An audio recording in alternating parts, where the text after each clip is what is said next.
शेतकरी बांधवांनो, आम्ही आलेलो आहेत परळी तालुक्यातील टाकळी देशमुख या गावामध्ये.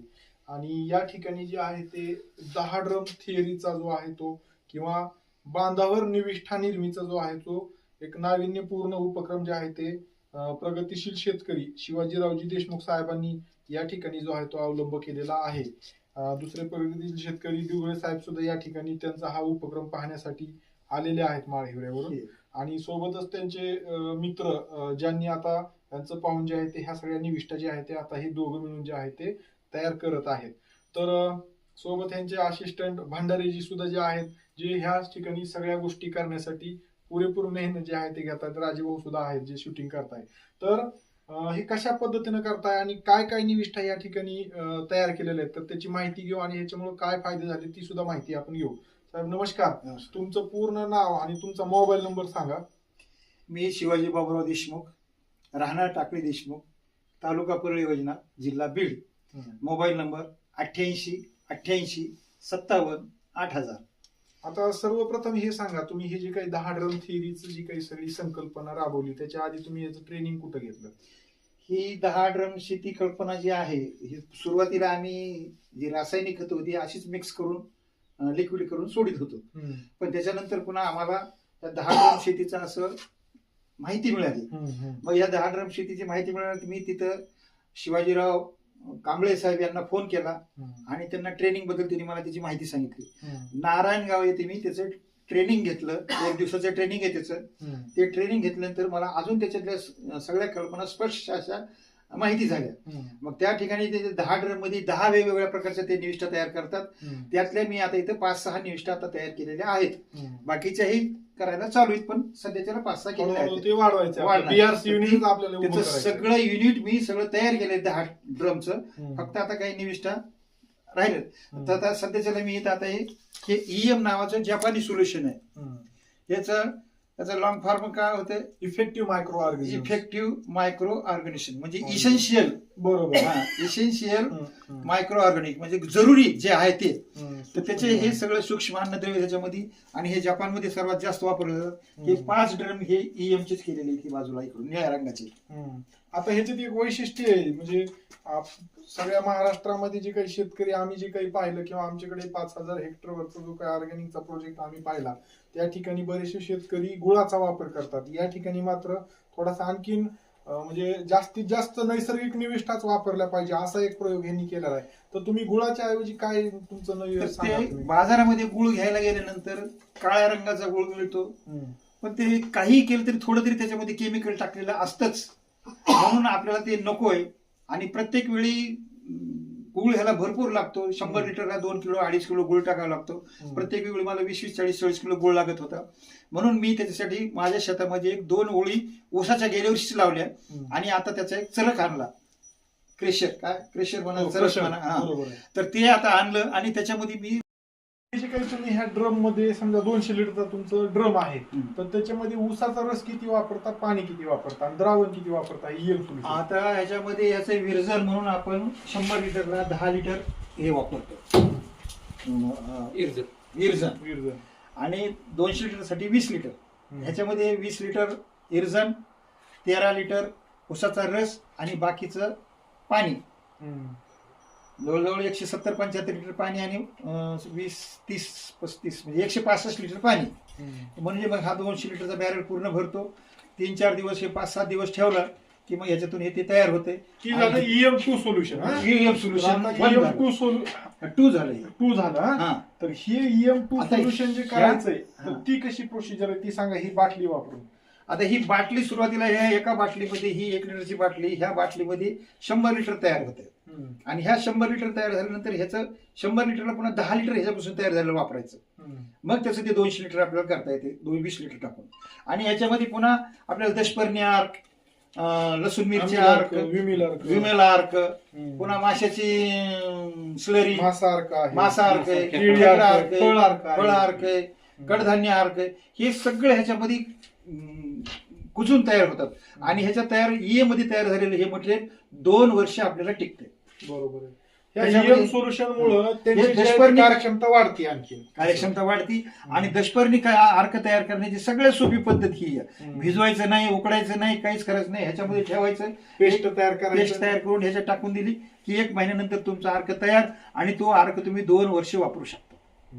म्हणजे हमेशा करता ते दशपर्णी लोकांना करायचं जे कुठं नाही, कुटारे, भिजवारे, रोज हलवारे, ह्याला काहीच करणार नाही. ह्याला ते ड्रमला एअर जाण्यासाठी असं टोपण हे महत्वाचा विषय आहे ह्याच्यामध्ये.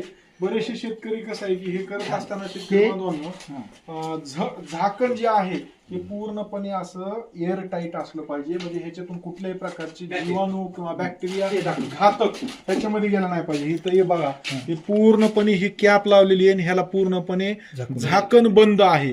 ही एक ह्याच्यातली फार महत्वाची किंवा हे शास्त्र आहे, हे विज्ञान आहे. दुसरा विषय, ह्या सगळ्या निविष्ठा तयार करत असताना मायक्रोबियल ऍक्टिव्हिटी म्हणजे सूक्ष्म जीवाणूंची ऍक्टिव्हिटी तिथं होईल, फर्मेंटेशन तिथं व्हायलंय, त्याच्यामुळे त्याच्यामध्ये गॅस सुद्धा तयार व्हायलाय आणि तो तयार झालेला गॅस बाहेर काढण्यासाठी आता कधी कधी जर हे अर्धवट झाकण असेल तर हे कधी कधी उडून पडलेलं आम्ही पाहिलेलं आहे. तर ते होऊ नये म्हणून हे अशा पद्धतीचं हे जे आहे ते कुकर सारखी शिट्टी सारखं म्हणायला हरकत नाही. काय होतं, गॅस तयार झाला, समजा खाली ड्रम आहे त्याच्यात ते तयार झालं तर गॅस बाहेर जाण्यासाठी ऑटोमॅटिक हे जे आहे ते वर होतं आणि ह्याच्या माध्यमातून गॅस बाहेर पडतो. एकदम साधं सोपं हे आहे. इथून गॅस पास होतो आणि ह्या ठिकाणी हे जे आहे ते आतमधून तो इकडे जे आहे ते जास्तीचा एक्सेस गॅस जो आहे तो ह्याच्यातून बाहेर पडतो. ही एक तंत्रज्ञान जे आहे ते आपण 10 ड्रम थेरीसाठी कुठलंही म्हणजे निविष्ठा तयार करताना म्हणजे फर्मेंटेशनच्या जेवढ्या आहेत, मग तुमचं जीवाणू स्लरी असू देत किंवा 10 ड्रम थेरीचं ह्याच्यातला हा दशपर्णी अर्क असू द्या किंवा EM सोल्युशन असू द्या, तर हे तयार करत असताना अशा पद्धतीचं जे आहे ते आपण हे एअर पास करण्यासाठी जे आहे ते ह्या वालचा, एअर वालचा जो आहे तो आपण अवलंब करावा. आता आपण इथं EM सोल्युशन 2 केलं तर त्याच्या पुढे हे जे ड्रम तयारी केलेले तर त्याची माहिती ह्या ड्रम मध्ये परत पुन्हा आपण इथं वेस्ट डिकम्पोजर आणले. ते कसं गाझियाबाद दिल्ली तिथले जे शास्त्रज्ञ कृष्णा, तर त्यांचं हे संशोधन आहे, कृष्णा आहे, तर त्यांचं हे संशोधन आहे. ही 20 मिलीची बाटली 100 लिटर पाणी तयार करते.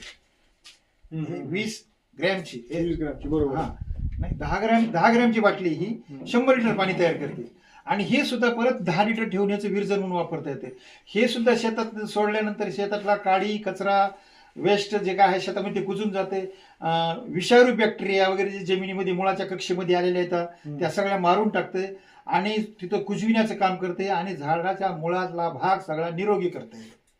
त्याच्यामुळे वापरताना हे तयार करताना गुळ नाही वापरत तुम्ही, हे ह्याला सुद्धा आपण ऊसाचा रसच त्या प्रमाणात वापरतो. आणि आता हे तुम्ही फवारणी करता की आळवणी करता? मी दोन्हीही करतो. कसं करतात त्याचं प्रमाण? त्याचं प्रमाण 1 लिटर पाण्याला 4 मिली हे घेतो वेस्ट डिकम्पोजर. आणि हे फवारणी पावसाळ्यामध्ये आणि हिवाळ्यामध्ये घेतो मी ह्याची. उन्हाळ्यामध्ये हे फवारल्यानंतर जे बॅक्टेरिया जिवंत राहत नाहीत म्हणून उन्हाळ्यामध्ये काही मी फवारणी घेत नाही. हिवाळ्याचे 2-2.5-3 महिने आणि पावसाळ्याचे 2-3 महिने असं 6 महिने ह्याची मी फवारणी घेतो. नाही तर मग सकाळी लवकर फवार लागते, पण लेबर प्रॉब्लेम असल्यामुळे सकाळी फवारणी जरी दिलं तरी आपण त्याच्याऐवजी मग माझा जास्त जोर ठिबक मधून देण्यासाठी असतो. आता माझी 13 एकरची आंब्याची बाग आहे, ही सगळी ह्या निविष्ठा वापरायला त्याच्यावरच चालू आहे. आणि हे ड्रिप मधून सोडताना एकरी 5 लिटर सोडतो. 5 लिटर सोडतो. हे काय किती वापरलं त्याचे काही दुष्परिणाम नाही. तर 5 लिटर सोडतो, शिल्लक असेल तर 10 लिटर. ह्याचं मेकॅनिझम काय? हे दोन जी लावायचे आता हे 2 जे लावण्याचं ह्याचा जो उद्देश आहे हे बघा, ह्याच्यामध्ये ही तुपटी खालच्या बाजूला, ही तुपटी वरच्या बाजूला. जे आता ह्याच्यामध्ये आपण मटेरियल टाकतो त्याच्याबरोबर काही कचरा जातो, काही वेस्टेज बुडाला गाळ राहतो, तर ते गाळ आपल्याला येऊ नये म्हणून ह्या वरच्या तुपटीमधून पाणी सोडण्याचं घ्यायचं, कारण जेणेकरून की ड्रिप ब्लॉक होऊ नये. बरोबर. आणि मग ड्रिप न ब्लॉक झाल्यानंतर ह्याच्यात बुडाला जे गाळ राहतो ते टाकी संपल्यानंतर ह्याच्यातून ते काढून घ्यायचं खालच्या तुपटीतून. आणि मग पुन्हा परत भरल्यानंतर ह्याच्यामुळं ह्या अशा पद्धतीनं होतं. तयार झालेलं द्रावण जे आहे ते आपण वरच्या तुपटी वाट घ्यायचं आणि ज्यावेळेस ह्याला सगळं धुवून काढायचं त्यावेळेस ह्या तुपटी वाट घ्यायचं.